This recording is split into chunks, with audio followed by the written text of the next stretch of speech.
Ya casi empezamos.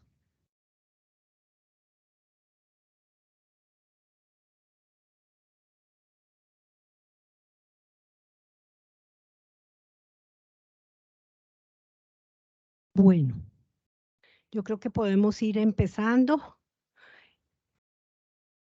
Creo que podemos empezar.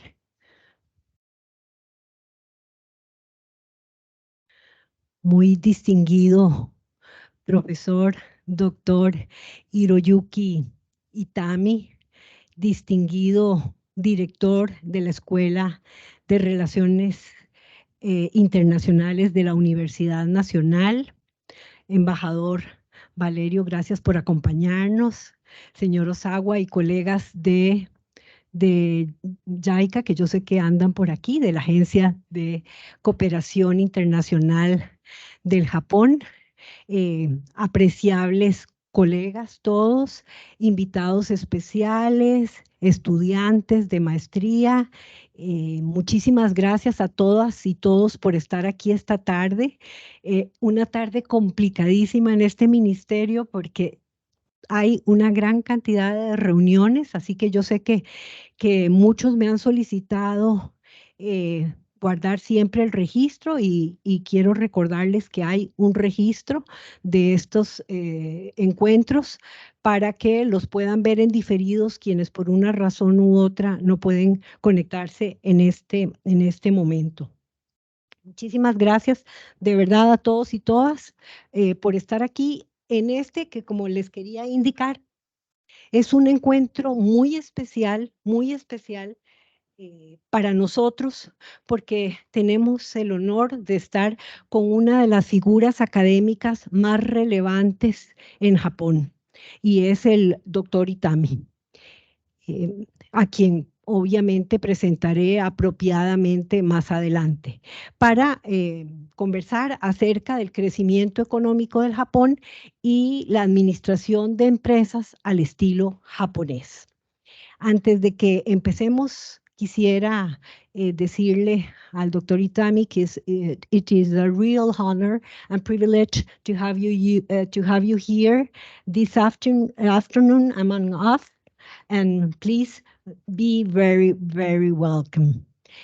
Y quisiera detenerme un momentito antes de empezar la presentación del profesor y antes de cederle la palabra a nuestro director de Relaciones Internacionales en la UNA, detenerme un momento simplemente para destacar con toda justicia esa larga trayectoria, esa valiosa trayectoria de JICA y de la cooperación japonesa en nuestro país, no solamente en el terreno de los conocimientos, de las técnicas y de las herramientas o instrumentos que han puesto a lo largo de muchos años a nuestra disposición y para fortalecer nuestras capacidades en distintos ámbitos, sino también por un programa estrella que a mí me encanta y que dice mucho de esa conexión humana que para mí siempre es relevante, y es el programa de voluntariado, con esos japoneses que vienen y se internan en comunidades que nosotros ni siquiera conocemos, y ellos viven allí, comparten su saber, su manera de ser, su cultura, con muchos de nuestros coterráneos en lugares que nosotros ni siquiera imaginamos, pero también hay voluntarios en los campos científicos, ¿verdad? Apoyando mucha de lo que intentan hacer o de las propuestas que intentan poner en marcha nuestras instituciones. Así que para JICA, nuestro mayor agradecimiento, porque en realidad esa cooperación lleva el signo de seriedad y de calidad que distingue a los japoneses. Igualmente quisiera hacer un saludo con todo nuestro respeto, profundo agradecimiento a la Universidad Nacional, que es un aliado académico de primer orden para nuestra academia, para la Cancillería, y quien siempre generosamente nos ha abierto espacios de diálogo, de formación y de reflexión. Entonces, realmente me siento muy honrada de poder abrir esta tarde este conversatorio, y antes de pasar a presentar al señor Itami, quisiera darle la palabra en primer lugar al embajador Valerio, y les voy a decir por qué. Porque qué mejor qué mejor tributo podemos darle al señor Itami que darle una bienvenida en su propia lengua, mostrándole la calidez de esta Cancillería. Embajador Valerio. Minasan, konnichiwa. Watashi wa Jorge Valerio desu. Sumimasen, ima kara kantan na nihongo o shimasu. Estoy en japonés, un momentito. Hiroyuki Itami Sensei. Costa Rica gaimusho yorosiko irasaimasu. Kono anata no taisetsu na speech o kikimashou. Honto ni domo arigatou gozaimasu. 630. Espera que estoy buscando. Por favor, les ruego apagar micrófonos, porque por favor, apagar micrófonos. Hay micrófonos encendidos por respeto también a los distinguidos expositores. Muchísimas gracias. Si estamos aquí es gracias a la Cátedra Yaica, por cierto. Tenía también que resaltar ese hecho y gracias también a la Universidad Nacional. Y en ese sentido quisiera darle la palabra a don Marco Méndez, director de la Escuela de Relaciones Internacionales. Buenas tardes, doctora Rosemary Hernández Pereira, directora de la Oficina de Asuntos Internacionales y Cooperación, señor Takeshi Takano, representante residente de JICA Costa Rica, señor Kato Seiji, Planning and Migration Affairs Division de JICA, doctor Hiroyuki Itami, Senior Advisor, International University of Japan, embajadora Carmen Claramunt, directora de la Academia Diplomática. Japan has been a close friend of our country for many years, and our university and School of International Relations have not been the exception. The friendship between Universidad Nacional and Japan is historical, with cooperation initiatives in different fields, from natural sciences to languages. Our School of International Relations has developed different initiatives to understand the Asia-Pacific region over time. From our close friendship with Japan and our genuine interest in deepening the collaboration, it was natural then that we worked together to establish the JICA chair at the UNA. This year, we started working hard to develop several activities with JICA Costa Rica. So far, we developed 3 successful events, including this lecture, and we also worked on designing an elective course called Contemporary Japan, and we're working on a MOOC regarding the general approach to Japan. Next year, 2 of our professors will visit Japan to receive intensive training. All this evidence of the prolific work that our department and JICA Costa Rica have developed in less than 1 year. Today we have a distinguished guest, Dr. Hiroyuki Itami. Dr. Itami has long experience both in the academic and corporate world, and this lecture will invite us to reflect on the economic growth of an economic power like Japan, not only from a theoretical approach, but also based on his long experience dealing with economic issues within the corporate world. I am confident this lecture will also give us insight to reflect on the economy of Costa Rica and how a small country with an open economy can navigate turbulent times. Dr. Itami, welcome to Costa Rica. I understand it's your first time here. I hope you have a pleasant stay, and besides the academic activities, you can enjoy a bit of our nature. Thank you for your time and generosity. Finally, my gratitude to the Academy Manuel Maria Peralta and Ambassador Claramunt for opening the doors on this beautiful day to host this important event. Our university and the academy are natural partners, and we always find alternatives to collaborate in disseminating knowledge and creating spaces for reflecting relevant issues on international scene. Thank you, Ambassador. Thank you, JICA Costa Rica, and of course, to our audience here in person and online. Have a good day.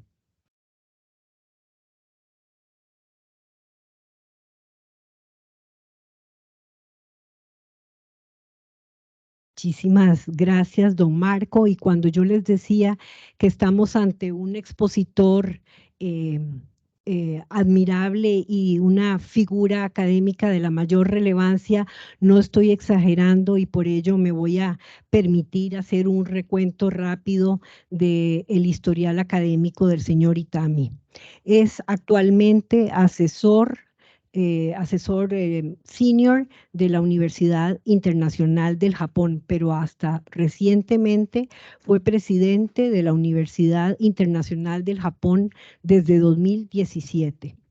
Tiene un doctorado de la Escuela de Posgrado en Administración Industrial de la Universidad Carnegie Mellon Pittsburgh y una maestría en Comercio por la Universidad de Hitotsubashi. Ha sido profesor en varias universidades, tanto en Japón como en otros países. Por ejemplo, la Universidad de Stanford, en la Universidad de Ciencias de Tokio. Fue también profesor emérito y decano en la Universidad de Hitotsubashi en Japón, en áreas de estudio como estrategia corporativa, economía empresarial, sistema corporativo, gestión de tecnología. Ha recibido numerosos reconocimientos nacionales e internacionales. Tuvo la beca de intercambio Fulbright, también el premio a la mejor literatura en economía y gestión en 2 ocasiones, el premio de literatura en ciencias de la gestión, entre otros. Recibió también la medalla con la cinta púrpura del gobierno japonés en 2005 por sus logros académicos. Ha brindado una conferencia imperial en el Palacio Imperial del Japón en 2009. Fue miembro de varios comités del gobierno de Japón, en la oficina del primer ministro, en el Ministerio de Economía, Comercio e Industria, entre otros ministerios. También fue director externo de la corporación Toshiba y auditor externo en otras importantes empresas. Y recibió el título de doctor honoris causa por la Escuela de Economía de la Universidad de Wrocław en Polonia en el 2010. Professor, you have the floor.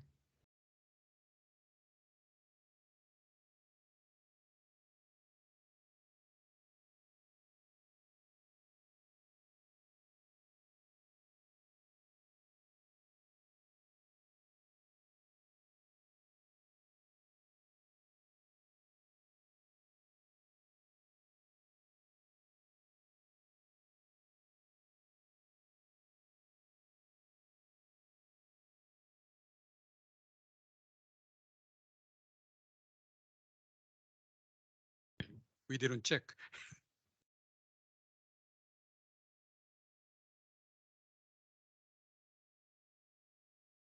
Today, I'm so honored to be able to be here to speak to all of you here in this very traditional diplomatic academy of Costa Rican Ministry of Foreign Affairs and Worship. This is a wonderful occasion for me to be able to deliver JICA chair lecture to provide information about Japan to many parts of the world, including developing and developed nations, about the development of Japan.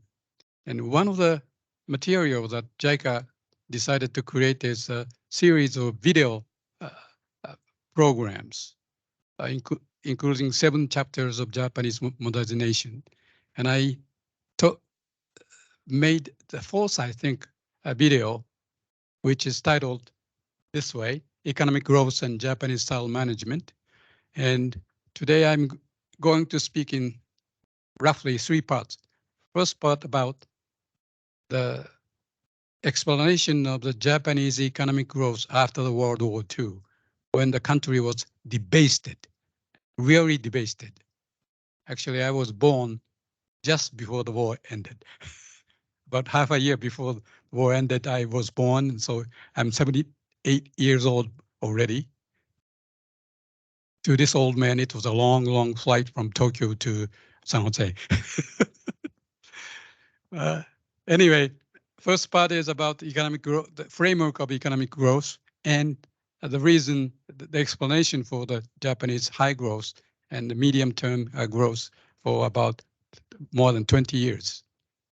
Then the second part is the reason for the very sluggish performance for the last 20 years or so, or maybe 30 years, after the burst of bubble, which happened in Japan in 1991. Actually, the same year that Soviet Union collapsed. So two collapses happened in the same year to Japan. And third part is the reason why the Japanese high economic performance was possible. One of the reasons is corporate system, the management of the firm. I will term it peopleism, and will describe its essence, principle, using Toyota and Nissan as examples. Toyota as an example of Japanese management, Nissan as an example of Japanese management turned into American management. And Nissan is not doing very badly these days. The last portion is about the contribution of Japanese system or Japanese new market economy to the world. It would be brief, but because this is a lecture made at Ministry of Foreign Affairs, I think it was perhaps appropriate to end with a worldwide view of how the Japanese contribution can be made to the world. Okay, first. Let's move. Let's move.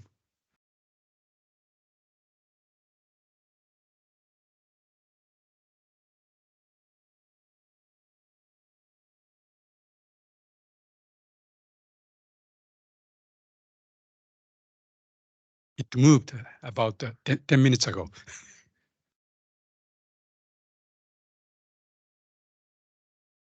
Okay, now I can go. Oh, wonderful. Magic. Well, this is a very general framework to explain the economic growth of any nation. There are three parts. One's accumulation from the past that contribute to the future growth of a nation's economy. The second portion is source of energy for growth. You need energy, both physical, monetary, and psychological. Third portion is system or mechanism for utilization of nation's potential. Actually, the first two part is just potentials for a nation. You have to utilize it to make economic growth a reality. That system, first, of course, public policy, including like an income doubling plan that Japanese government had back in 1960s.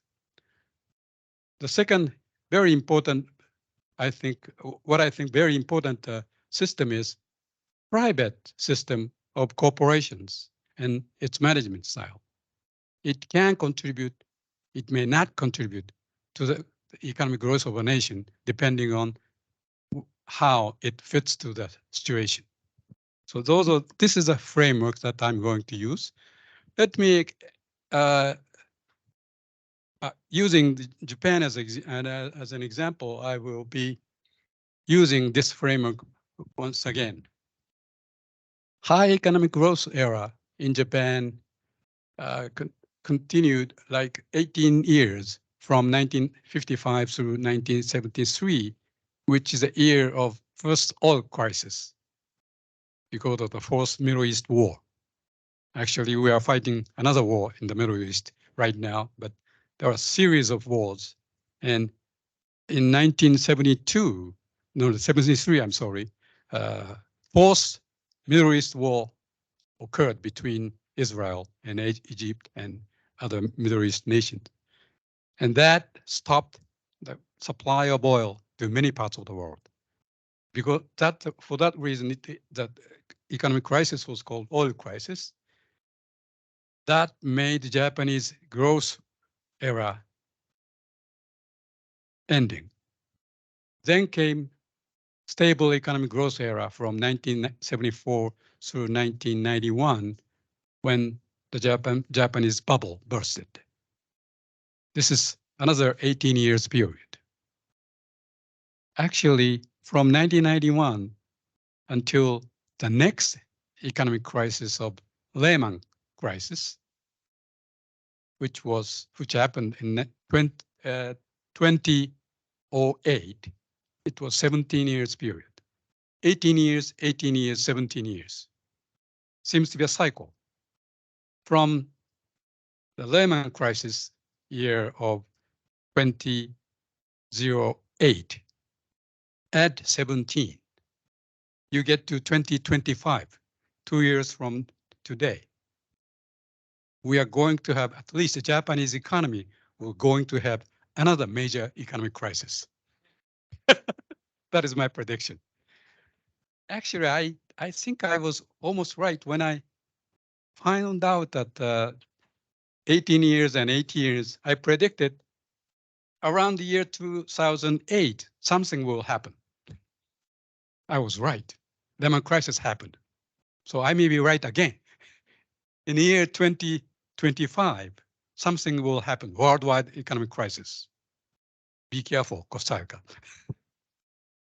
Now, let me use the first framework to explain the high growth period. For example, industrial infrastructure like transportation. Think about Japan at the end of the World War II, 1945. I said country of Japan was devastated. Many infrastructure was knocked down by the American bombing. But the basic system remained. And the second level of education, it was very high in Japan.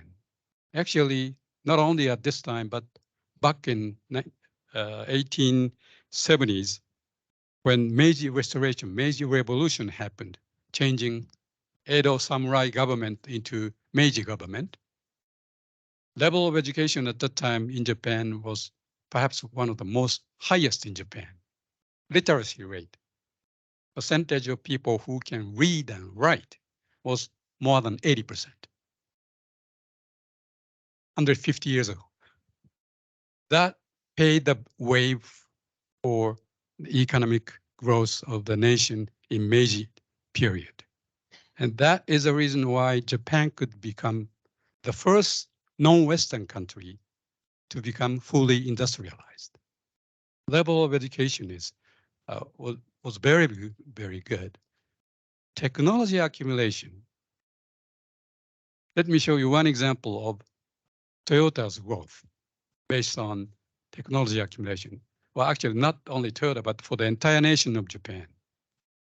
Technology was mainly developed for military purposes before the war. Aircraft engineer and warship builders and all of that.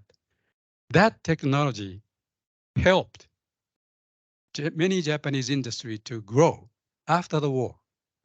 Reason why? Japan became a very peaceful nation without army after the war, actually for about 10 to 15 years. And aircraft engineers who designed and manufactured Zero fighter, perhaps one of the most competent fighter during World War II, lost their jobs. They could not make aircraft anymore. Many of them went to Toyota to design and manufacture another type of engine, automobile engine. Now, another example is warship production is very similar in a sense, actually much more complex than cargo ship production. and warship production was prohibited. Therefore, many went into shipbuilding industry after the war. Japan became #1 country in shipbuilding only 11 years after the war, in 1956. Very fast. United States, who as a technology had the best technology there in shipbuilding, they stopped building ships. They're a continental country.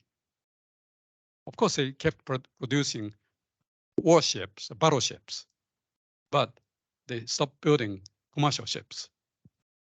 That's another reason why Japan could become #1 so easily. Source of energy for growth. Physical and monetary energy was not too abundant in Japan right after the war, but population began to increase. Many people came back from outside Japan, many Japanese, like 8 million people came home. Population increase, and also the birth rate was very high at that time, and there was a baby boom in Japan. Again, population increase.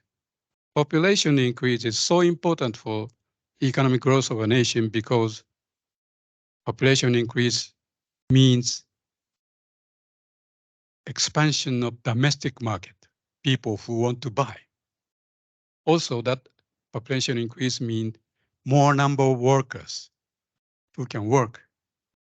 So therefore, population increase usually is the largest reason behind the economic growth of a nation anywhere in the world. Psychological energy is also very important. Right after the war, Japan, as I said, was debased. But Japanese people at that time wanted to come back so badly.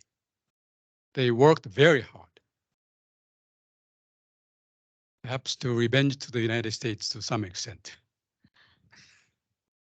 Now, third, system or mechanism for utilization of nation's potential. Public policy was there. Industrial policy of Japan is very famous. And also corporate system and or management style was there to be able to be utilized for the purpose of economic growth of a firm and economic growth of a nation.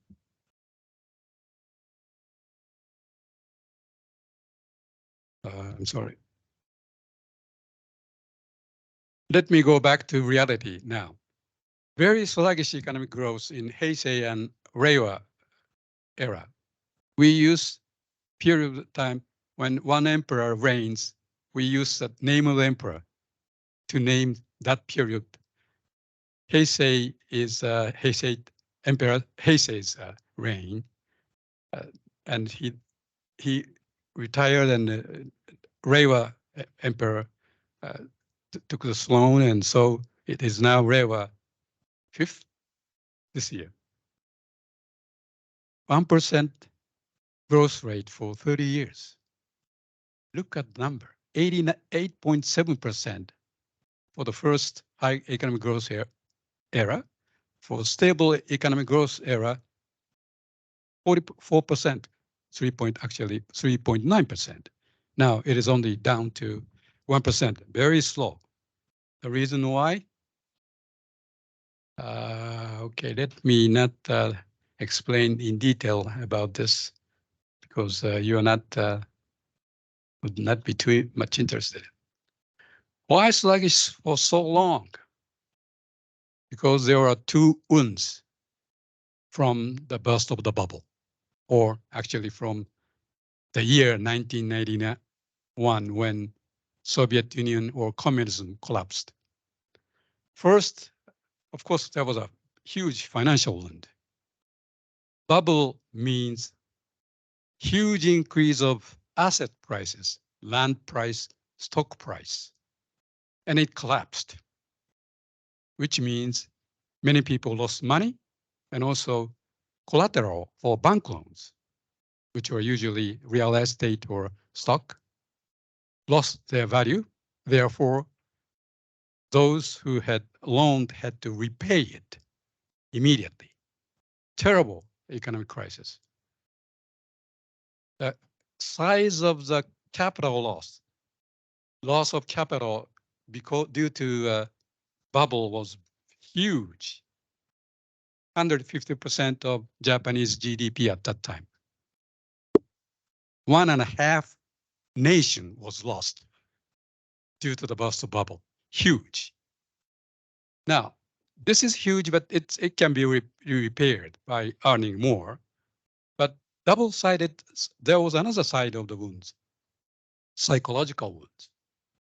I think it was a double-sided psychological wound. Both, it is about self-doubt. Am I right? Many Japanese began to ask themselves. First, self-doubt is about the cause of the bubble. Why such a stupid thing like bubble happened? Perhaps because our economic system or our management system is not good at all. Although it was supposed to be the secret of success before the oil crisis. This self-doubt was very, very strong, I think. But at the same time, there was a Japan bashing coming from the United States as a heterogeneous economy. Well, before the burst of the bubble, Japanese economy has been doing much better than the American economy. But that better economy was termed as heterogeneous economy by bad economy. It's a contradiction, but still, because it was the same time that communism fell, there was a victory of capitalism over communism. And obviously, US won the Cold War against Soviet Union. Therefore, it was a victory of American capitalism. These double-sided psychological wound led to lost confidence for Japanese management and pressure for more American style throughout the nation. I think it was a pity. But that seems to be what happened, actually. Since this is very important, let me talk about the Lehman crisis too, Lehman shock. This graph shows the industrial production index for the entire Japanese industry from August of 1989 through, what was that? Anyway, 2018. You can notice a huge drop in production from the level of 115 to 75. It fell within 4 months, such a short time. Only about 4 months after Lehman crisis of 2008, which happened on September 15th, Japanese production fell so much. Japan was not the country which caused Lehman crisis or Lehman shock. It was a bankruptcy of American investment bank. Why did it affect Japan so much?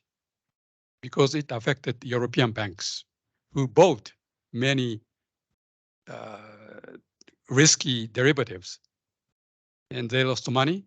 And so all financial system, monetary system of both the United States and Europe stopped functioning smoothly.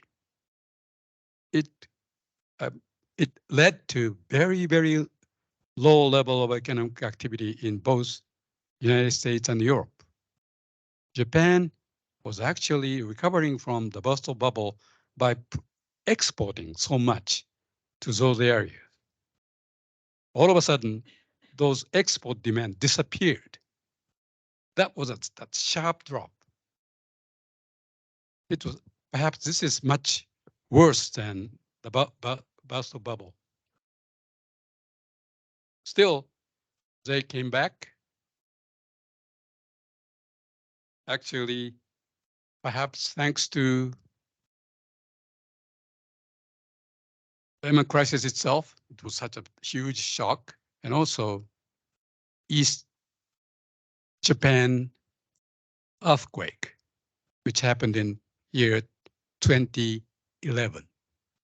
March of 2011, big earthquake and tsunami shook the nation. All of it, and then Fukushima trouble began, and so it was such an awakening shock to the Japanese who were self-doubting. You have to do something, and they did something, and that was how they recovered. But in that recovery, as I'll be talking later on, the Japanese firms recovered from the Lehman crisis, Lehman shock, and East Japan as great earthquake, not through typical Japanese way, but with a mixed mode of Japanese and American style management, which I think seems to be paving the way for another tragedy for the future. But I said sluggish for Japanese economy, but of course there are good companies and bad companies. It's a mixture of many types. And from automobile industry, Toyota has not been sluggish at all during those old years. Nissan became sluggish before the burst of the bubble, and bubble hit them so badly, and Nissan actually could not sustain itself, and therefore Renault, French automaker, bought Nissan for very, very cheap price. That happened in 1999 when Renault sent Carlos Ghosn in as the president. As some of you may know, Carlos Ghosn is a Lebanese Brazilian, educated at French École Polytechnique and hired by Michelin, a major global tire company, and sent to the United States to manage that subsidiary. Was very successful as cost cutter, and he was selected by Renault as the new president of Nissan, which Renault bought. And he really cut many things. And by doing so, profitability of the company jump up. But future investment may be lost in that process. But it doesn't show up in the profit figure so soon. Therefore, Ghosn could make recovery, almost accounting manipulation. Actually, I have a PhD student of mine who decided to leave Nissan after Ghosn came, and he was public relations manager, and he knew the details of how he manipulated. So he was, in a sense, forecasting that Nissan's profit will go up so much next year. He could say so because he knew what Ghosn did that year, the year before. But anyway, Japanese media, mass media, heralded Ghosn as such a able executive and termed his turnaround Ghosn Revolution. And Nikkei Shimbun, newspaper writers, wrote a book called Ghosn Revolution. And I was in year 2000. I was asked to do a book review for Nikkei Shimbun for that book. And I wrote a book review, half praising his cost-cutting effort, which was cutting very lukewarm part of Nissan. That was right. But at the same time, he decided to cut very close supplier relationship with supply parts makers, which has been not only for Nissan, but for Toyota and Honda, which has been so necessary to do new auto model production and introduction so smooth.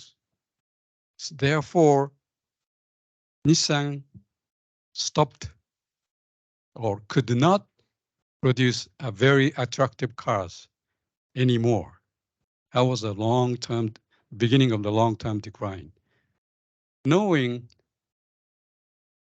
I have a conceptual framework called peopleistic corporate system that I will explain later, and knew that as one of the essence of very fast automobile new model introduction and production by Japanese automakers is because of very close supplier relationship. Gon decided to cut it. And one of the things he did was, for example, there were about 4 steel makers in Japan at that time. And he wanted to have only 2 suppliers. Decided to cut 2. And the steel makers depend on automobile steel demand so much. Therefore, 2 of them could not keep going alone. And 2 of them merged and became JFE, the second largest steel company in Japan now. And it was a successful merger, but anyway, it affected Japanese industry structure very much. Gon's impact was so big. But I wrote in that book review that Nissan's automobile new model introduction capability will go down. I think I was right. Something I say may often turn out to be wrong, but I don't mention that. I mentioned only when I was successful. Now, Nissan management under Gon and Toyota and Honda's management is a very good example of a comparison of Japanese style management and American style management. Although Gon was sent in by an European company to Nissan, I don't think his management style was very European. It was very much American. And Nissan before Gon was lukewarm, bad Japanese management. So it should be corrected, but he made a mistake in surgery. What is Japanese management then? Some of you might have heard, or maybe you're not too much interested in that area, but usually they say there are 3 treasures of Japanese management practices: lifetime employment, seniority-based wage and promotion, company labor union. This is the reason for the success of Japanese firms, many people said. But I doubted it, because one example is enough. Japanese national railway system as a company fit to these 3 treasures. Lifetime employment, yes. Seniority-based wage and promotion, yes. Company labor union, yes. All yes. Still, they performed very badly.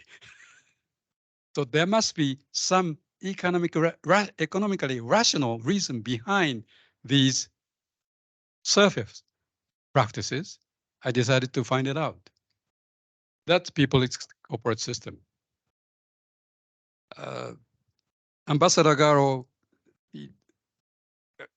sorry, comment. He introduced me as a PhD from Carnegie Mellon, Pittsburgh, Pennsylvania, very cold country. And after my PhD, I went back to Japan, but at the same time, I had an offer from Stanford University. I decided to go back to Japan because Japan is a society where I can make my personal impact better than the US. I'm a Japanese. So when I went back to Japan with American PhD and American business school experience, my head was full of American ideas. Everything I looked so strange, looked so inefficient. So I began to say so to many Japanese managers, and I am very thankful. They corrected me. No, young professor, you don't understand the reality. The reality is this and this in their very everyday language. I decided to abstract from that and come up with the term peopleistic corporate system. What is peopleism? It is human network centered principle for organizing economic activities, both inside the firm and outside in the market. Human network centered principle means principle to put the priority on creation of stable human network. Formation of stable human networks and their maintenance are the keys to efficient economic activities, not comfortable economic activities, efficient. And it seeks to create human bonds in workplace to be efficient, not to be comfortable. In contrast, classical capitalism considers formation of stable money network and their maintenance are the keys. How it showed is this simple table. On the right-hand side, we have, I'm sorry, I should have mentioned that. I thought I can abstract corporate system using three concepts. First is firm sovereignty. Question is, who owns a firm? Of course, under legal system of company law, shareholders own everything. But in reality, workers are the most important factor of success of workers and managers. I mean, people are most important for the success. Therefore, whereas American capitalism thinks stockholder is so sovereign, important, Japanese firms thought employee are the main sovereign power holder of the company, and stockholders have some minor role to play. For internal sharing within the firm, internal sharing is written over there. Sharing pattern of information, power, and money among organizational members. In the United States, it is very concentrated. Top people have everything, both power, money, and information. They don't share information too much with, for example, shop floor people, workers in the factory. And usually they have their own, management people have different dining room in the factory, and the workers eat in another place. In Japan, they eat everybody in the same place. Now, so compared to that concentrated sharing, dispersed and Japanese peopleistic systems think dispersed and equalized sharing is better. Power should be given to the shop floor much more than the United States. Monetary difference between, let's say, CEO and average worker in the shop floor should be much smaller than the US. The information should be shared among many people so that people can think about the entire firm, even for relatively people of relatively minor position. Third concept is market trading relationship. Sellers and buyers in the market have very basic opposing interest. Sellers want to sell high. Buyers want to sell low, want to buy low. In terms of price, they have completely opposing interest. And the concept of American capitalism is, therefore, it should be free market. If you price too much, you'll be out. You get another new supplier. In Japan, we don't do that. Of course, some do, but it is much more community-minded market.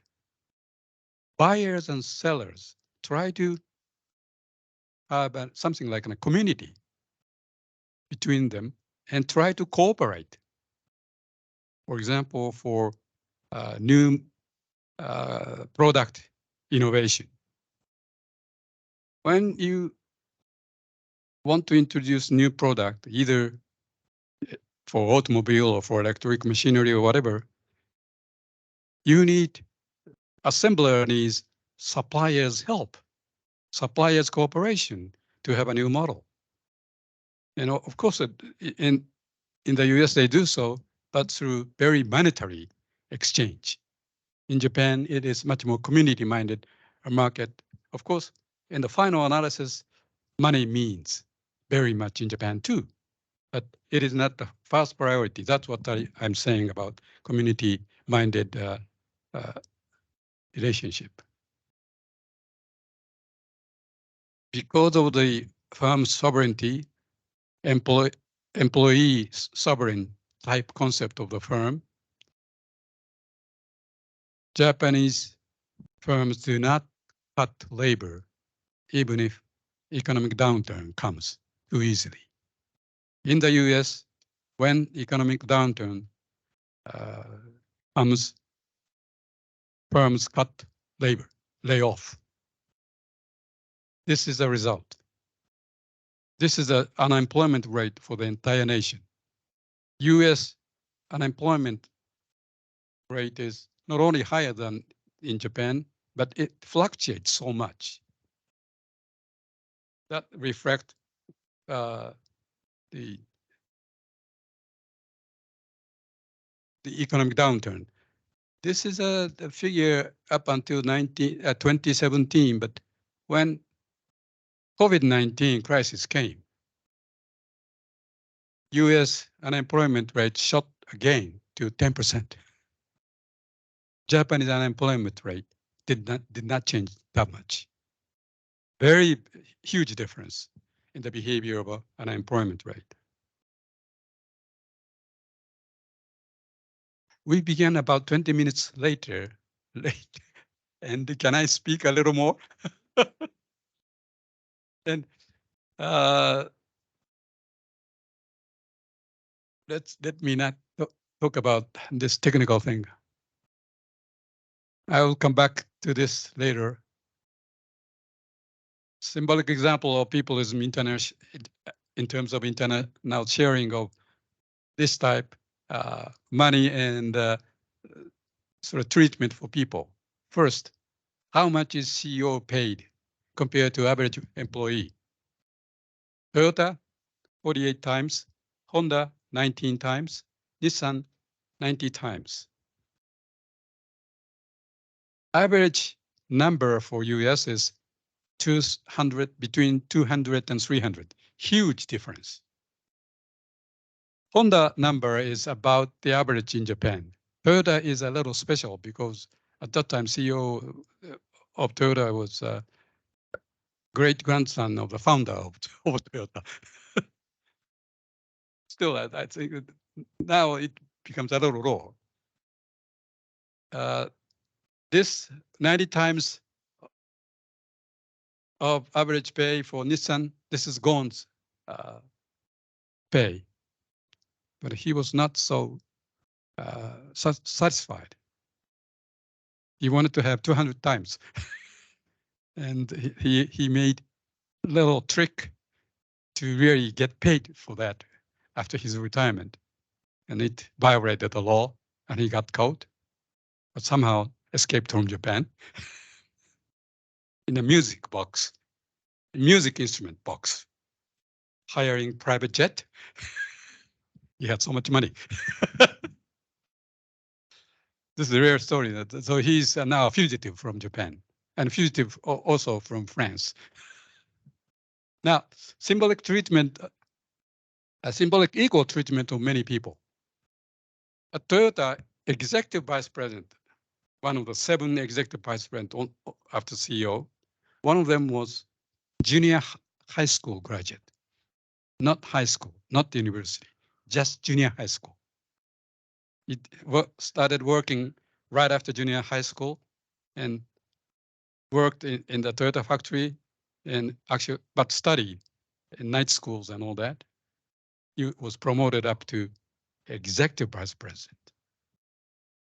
Honda, they call everybody, every employee, not employee or workers, they call them associates, kind of community. And to symbolize it, everyone, including the factory manager down to the line worker, they wear the same coverall from the clothes that they have. There's no distinction. This is a symbolic treatment of equal treatment of many people. Let me not talk about this because I don't have too much time.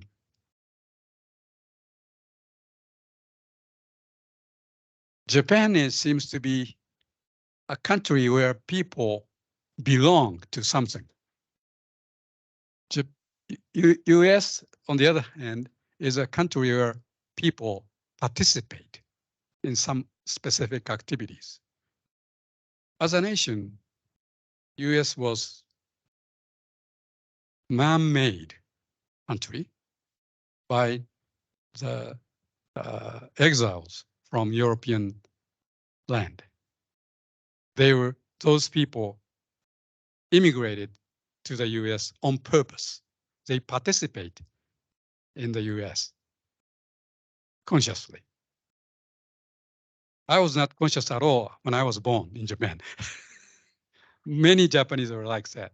Therefore, we seem to be a country where people naturally belong to organizations. The example that I took up here is in the world of theater, drama production. In American Broadway, actors participate in a particular drama production and through contract and all that. In Japan, there are many theatrical companies, group of people, and they produce particular production, and people belonging to that organization will be given roles from the organization and they play. Of course, there are many who are freelancers, and so it's not 100% right, but basic structure is there. So in a very artistic world of drama production and theatrical production, music, people tend to belong to an organization in Japan. Of course, people participate very naturally in the United States. There seems to be similar differences for workers and managers and for stockholders in 2 countries. Workers and managers in Japan belong to a particular company for a long time, sometime, for short time, for some time. And stockholders tend to belong to, many stockholders, real stockholders belong to that organization in Japan. Most of the stockholders in the United States just participate in the capital formation of the company and they exit freely. Now, let me go back a little bit.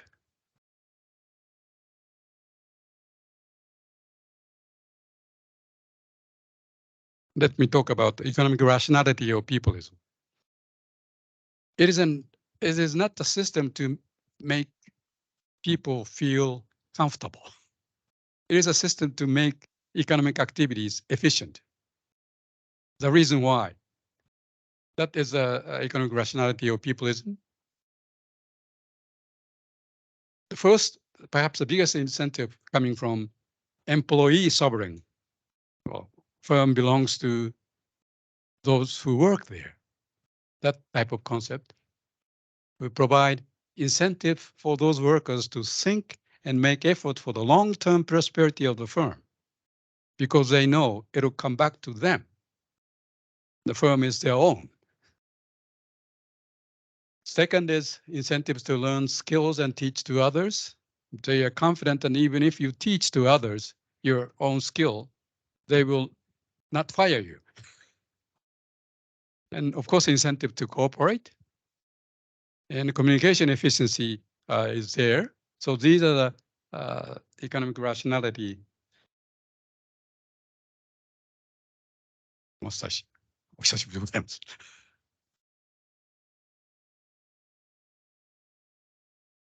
Peopleism was born after the Second World War II. That is the reason why I said for the economic high growth of Japan after the war, this system seems to have functioned very well.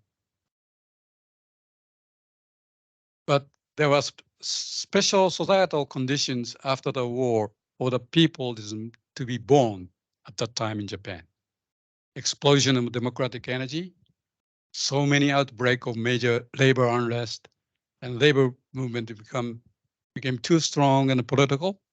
So, and also purge of all top management was done by American Occupation Army.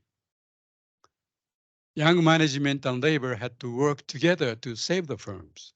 That is a basic idea for peopleism. Another historical background of peopleism is there is a historical affinity to people's traditional business thinking in Japan. Tradition of major merchant house in Edo period, which is about 250 years period from 150 years ago through 500 years ago. At that long, peaceful Edo period, in Japan, there was no war at all for 250 years. And there many merchant houses sprung up and prospered.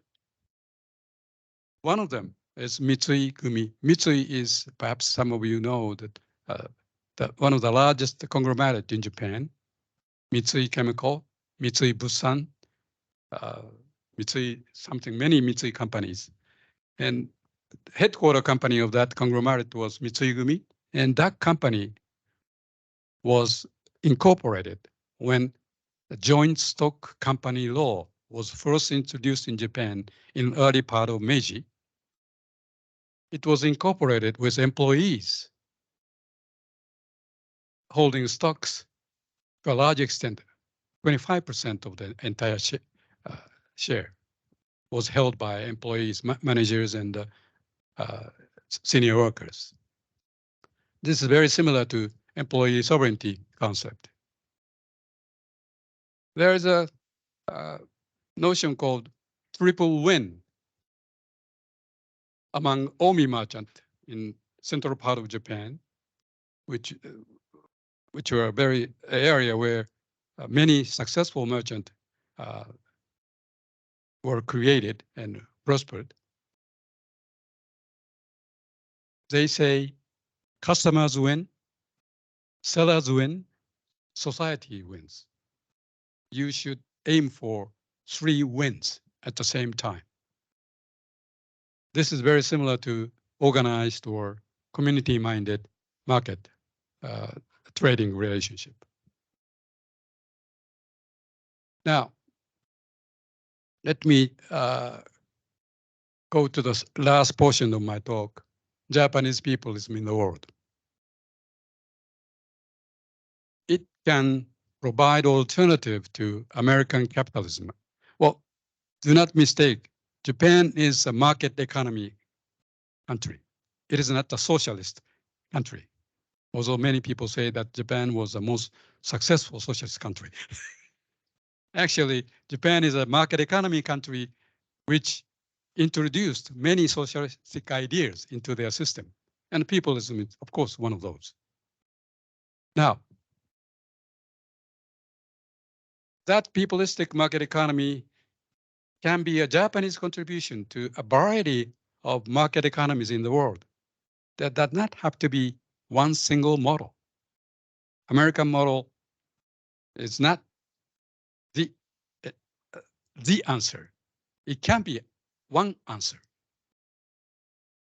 Well, actually, making American system as a global standard seems to be strange to me. US is such a special country, full of natural resources, made up with immigrants.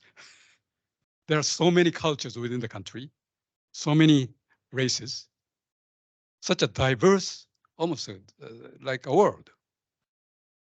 Many other countries, I know, both in Europe and Japan, are one race or one people country with long, long history. US is only 200 some years old, very young country. The system that works there, they have to make money as a basic principle. Because if you begin to say something about culture or religion, collision will occur within the nation. Money can be so dry and cut and make many things so simple. So I think for US to take up money-centered system of the organizing economic activities seems to fit their environment. But anyway, because Japan can provide alternative or one way of non-American type of market economy, and also it is different from Communist Party market economy of China. Don't mistake China. It's a market economy country dominated by Communist Party. It is not a communistic country anymore. But anyway, Japan can work as the third model of market economy and can serve as a cushion for the collision between US and China as an alternative system. This seems to be a role that Japan can play. But when I say that other nations may be able to learn from the Japanese style market economy, I'm not saying that you should imitate the practices Japanese firms and Japanese people do in Japan. For example, I don't, even if I can give a relatively good lecture, I don't recommend you to speak Japanese. I can speak Japanese, but you should speak your own language, but understand the essence of the talk. Now, this is a nice formula that I think that I created. Management practices or practices in diplomacy or in many government organizations, that should be the same. That practice people think about is a product of two things. One is a principle. The other one is the environment. You try to create a practice that fits the environment, but fits to your principle too. If you don't have any principle, you begin to imitate what others do in some other countries. We have those people in Japan too. They say, do as Americans do in Japan. I ask, why do I have to do that? Because they do so in the United States. Second question, why do I have to do that? Because they do that in the United States. They don't have any logic or principle. But anyway, please understand, if you want to learn from the Japanese system, basic principles of peopleism, and then apply that principles to your country's environment to come up with new practice on your own. Those practices would be different from the ones in Japan and also different from the one proposed by applying American principle. That is my last message.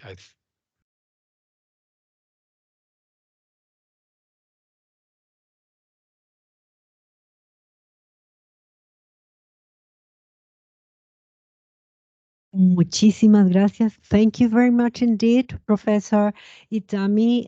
It has been very stimulating.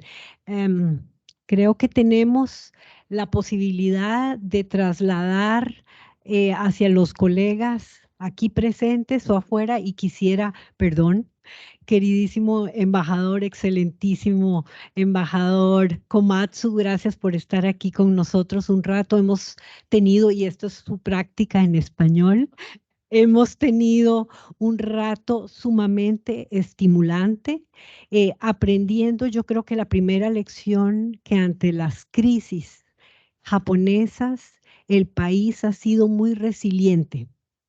Y aunque están en un proceso de 30 años que les está interpelando en términos de los retos que tienen por delante, ese principio de posicionar al ser humano al centro de redes humanas que son las que permiten conectarnos y precisamente hacer frente a las dificultades, ha sido muy impresionante y me ha impresionado muchísimo los gráficos y las curvas donde a pesar de todo, y no vimos la del COVID, han logrado mantener el empleo y darle siempre prioridad a esa conectividad humana. Pero bueno, hay mil cosas que quisiera decir en este momento. Creo que más bien preguntemos quiénes quisieran intervenir, los colegas que están afuera o aquí adentro también, jóvenes que están aquí, si alguno tiene preguntas, profesores que están aquí.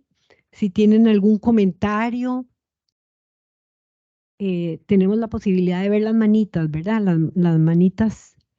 No sé si gracias a las embajadoras que están conectadas afuera. No sé si hay alguna pregunta.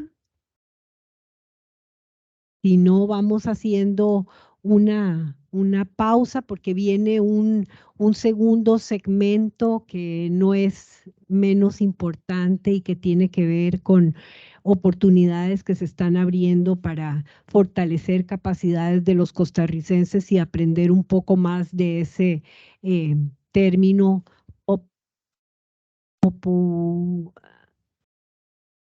peopleism, que no sé cómo traducir en español. Peopleism. No tiene traducción, ¿no? Bueno, digamos que sería algo así como un humanismo, una especie de humanismo en la economía, una especie de economía más humanista, una especie de economía más social, digámoslo así, una especie de economía social, una versión de economía social, podríamos tal vez decir. Entonces, si no hay mayores comentarios, no sé si el director de la universidad quiere agregar algo. Entonces vamos a parar aquí un momento, pero les ruego quedarse porque viene también un acto muy importante. Professor Itami, thank you very much indeed. It has been a very great pleasure to hear you and learning from you. And I hope to see you again. No question and answer session? Apparently not. Because our colleagues also are waiting for the next segment too. Creo que no hay más, ¿no? Thank you very much indeed. Please